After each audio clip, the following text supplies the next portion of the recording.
Impeachment e democracia. Bom, por circunstâncias. Eu trabalhei 16 anos no Ministério da Justiça. Trabalhei com vários ministros da Justiça, entre os quais Maurício Correia, Saulo Ramos e Paulo Brossard. Paulo Brossard, que é um eminente, e Miguel Reale. Paulo Brossard é um eminente jurista, já falecido, né, do Rio Grande do Sul, um homem seríssimo, para mim, sem deméritos, é o melhor ministro da Justiça da fase republicana pós-88, um homem inatacável sobre qualquer aspecto, que ele escreveu o único livro que existe no Brasil sobre impeachment. Eu me interessei, fui ler o livro dele e eu convivi com ele no Ministério da Justiça, fui assessor do Dr. Paulo Brossard, né? Assessor direto do Dr. Paulo Brossard. E então eu fiquei interessado e, por coincidência, o Brasil está vivendo uma grave crise política e econômica. E mais ou menos a partir de janeiro desse ano começou a se falar em impeachment, né? Impeachment. Daí eu me lembrei, puxa vida, eu trabalhei com o Dr. Paulo Brossard, o livro está esgotado, a edição é de 92, eu vim na biblioteca do Ministério Público. E é um livro precioso, né? Começa ele faz um histórico do impeachment que existe no Brasil desde a primeira Constituição Republicana, né? E que é um instituto que veio do direito anglo-saxão e que existe dos Estados Unidos também. No Brasil foi utilizado uma vez, no caso do governo Collor, mas o Collor renunciou, então o impeachment não se completou, né? E o Paulo Brossard tem um conceito muito interessante sobre a natureza do impeachment. Ele diz o seguinte: o impeachment é um remédio extraordinário, então ele não pode ser banalizado. E é um remédio extraordinário e é constitucional, portanto, ele não é golpe militar ou golpe espírita, está previsto na Constituição. Só que o impeachment exige, primeiro, crime de responsabilidade praticado pela Presidência da República. Há juristas que dizem que ela cometeu, há juristas que dizem que ela não cometeu o crime de responsabilidade. Mas o Paulo Brossard adverte que o impeachment não foi feito para resolver crises políticas. Regra geral as agrava. Olha que sabedoria, ele escreveu isso em 92. Quer dizer, o impeachment, porque o sistema de governo do Brasil é presidencialista. No regime presidencial, o presidente tem um mandato que só pode ser encurtado se ele cometeu crime de responsabilidade através do impeachment, e que é um processo muito grave. Não se pode banalizar o uso do impeachment. Então, por exemplo, no livro, daí um jornalista me perguntou, mas qual é a solução, doutor João, para a crise que nós estamos vivendo? Olha, é uma crise difícil, porque é uma crise política e econômica, decorrente da queda do preço das commodities no mercado internacional, e eu acho que a única solução é fazer como o presidente Dutra dizia. O presidente Dutra dizia assim, mas o livrinho permite, o livrinho é a Constituição. Então o artigo 1º da Constituição diz assim, todo o poder emana do povo e em seu nome será exercido. Ora, ele é exercido através de eleições, né? Através de eleições. A única saída de emergência para a crise atual seria, de comum acordo com a presidente Dilma e com o presidente Michel Temer, convocar-se eleições presidenciais. Porque daí, através das urnas, as urnas legitimam o mandato de quem o exerce. Então, por isso que eu acho que... E claro que talvez nós devamos discutir, mas não nesse grau de temperatura que nós estamos hoje, de radicalização de posições políticas, nós talvez devamos discutir outras soluções, do tipo parlamentarismo, por exemplo, mas não o auge dessa crise. Ou então, mesmo no presidencialismo, que existe um instituto nos países anglo-saxões, em vários países, chama-se recall. Recall é uma espécie de reconfirmação de mandato, né?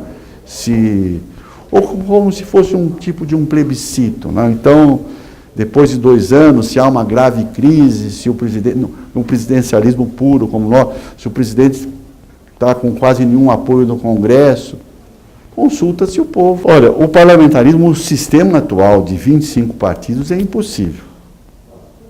Nós teríamos que fazer o que, aliás, eu trabalhei com o Fernando Henrique Cardoso, né? Trabalhei com o Sarney, nós teríamos que fazer provavelmente uma reforma política, isso que eu queria dizer. Nós teríamos que fazer uma reforma do sistema político, porque o sistema político nosso, com 25 partidos, é muito difícil você ter governabilidade com 25 partidos.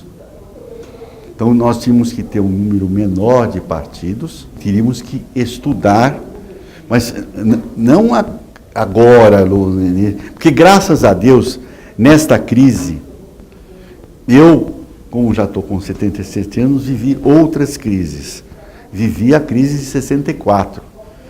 Graças a Deus, desta feita, os militares estão no quartel. Claro que eles estão observando a evolução da situação. Nós não podemos esquecer que, por isso que eu achava o impeachment uma via errada, nós não podemos esquecer que nós temos Porto Alegre, São Paulo, Rio de Janeiro, Salvador e Recife, e Belo Horizonte, 6 cidades com mais de 10 milhões ou mais de habitantes. São Paulo tem quase 18 milhões de habitantes, Rio de Janeiro tem mais de... Então, essa população, a população da periferia dos grandes centros urbanos, você cria uma radicalização política perigosa, que, graças a Deus, até agora, não descambou para a violência. Nós temos tido manifestações pacíficas, mas sempre há o risco. Por isso que eu digo, vamos usar uma saída de emergência democrática, que é a convocação de eleições, e ninguém pode discutir o resultado se houver um consenso, um grande... A Espanha não conseguiu, depois de uma guerra civil sangrenta, depois do Franco, não conseguiu, através do Pacto de Moncloa, não conseguiu fazer um grande acordo nacional? Através de que forma? Através do processo eleitoral. Porque, fora da democracia, já dizia Rui Barbosa, eu repito, e repito o que o Rui Barbosa dizia, fora da legalidade não há salvação. Fora da legalidade nós vamos entrar em tempos difíceis, E nós não podemos... nós temos que aprender, eu venho da Faculdade de Direito, aqui ao lado, Lago São Francisco, a gente tem que aprender a conviver com as ideias divergentes, que esse é o apanágio da democracia, né? O Euclides da Cunha tem uma frase famosa, dos anos 25, 30, que fala da alma empedernida dos empreiteiros. Então, essa questão do poder econômico, das grandes empresas, isso tem que ser disciplinado e não pode ser fator de corrupção. O Ministério Público está cumprindo a sua função. Vamos dizer, o que se denominou, eu não gosto muito da denominação, que eu acho que até porque ninguém vai frear a Lava Jato. Isso é impossível, é uma investigação em curso, feita pelo Ministério Público Federal e pela Justiça, e para combater a corrupção na maior empresa de petróleo do Brasil, né? Então, e isso tem que ir até o final, punindo-se os culpados, né? O combate à corrupção tem que ser implacável. O Ministério Público federal e estadual sempre estiveram presentes, e o judiciário. Né? A crise migratória é consequência, basicamente, do uso da força nas relações internacionais. Então, recapitulemos. Oriente Médio, Guerra dos 6 Dias, Israel e Palestina, invasão do Iraque pelos Estados Unidos, bombardeio e destruição da Líbia. Resolveu? Não resolveu. Eu acho até que a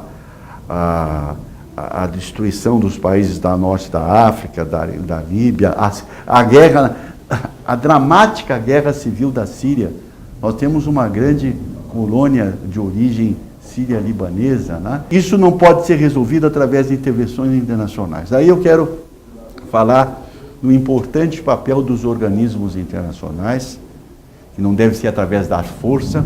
Foi um grande equívoco dos Estados Unidos a intervenção no Iraque, desestabilizou o Oriente Médio, como não resolveu a intervenção pela força na Líbia, né? E a força nunca vai resolver. Eu quero lembrar de uma outra experiência que eu tive na vida, mercê de Deus e do Ministério Público, devo muito ao Ministério Público. Hoje se fala muito da Corte Interamericana de Direitos Humanos, de São José, na Costa Rica, né? Que é uma corte destinada a defender a democracia. E eu estive lá na corte, aliás, eu estive em Washington defendendo o Brasil, no caso do massacre do Carandiru, não defendendo o massacre, dizendo das providências que o governo pós-massacre tomou do processo dos culpados e da indenização das famílias. Tá? Mas eu conheci, num curso que eu fiz na Costa Rica pelas Nações Unidas e pela OEA, sobre a criminologia, no Instituto Latino-Americano das Nações Unidas, eu conheci a Corte Interamericana de Direitos Humanos, e que realmente é um organismo hoje presidido por um jurista brasileiro e que é incumbido de examinar as violações de direitos humanos ocorridos na América Latina como um todo, inclusive no Brasil. E o Brasil é signatário da Corte. E a Corte está observando os acontecimentos aqui no Brasil, como já observou em Honduras, já observou em outros países da América Latina, né? E por isso que eu digo, nas relações internacionais, o que vale são os organismos internacionais. A OEA, a Corte Interamericana, a ONU. Eu estive na OEA defendendo o Brasil em Washington, no caso do Carandiru, na Comissão Interamericana de Direitos Humanos. Eu estive lá por designação do ministro da Justiça da época, que era o doutor Nelson Jobim, e fui lá e expliquei as providências que o governo brasileiro tomou pós-massacre, né?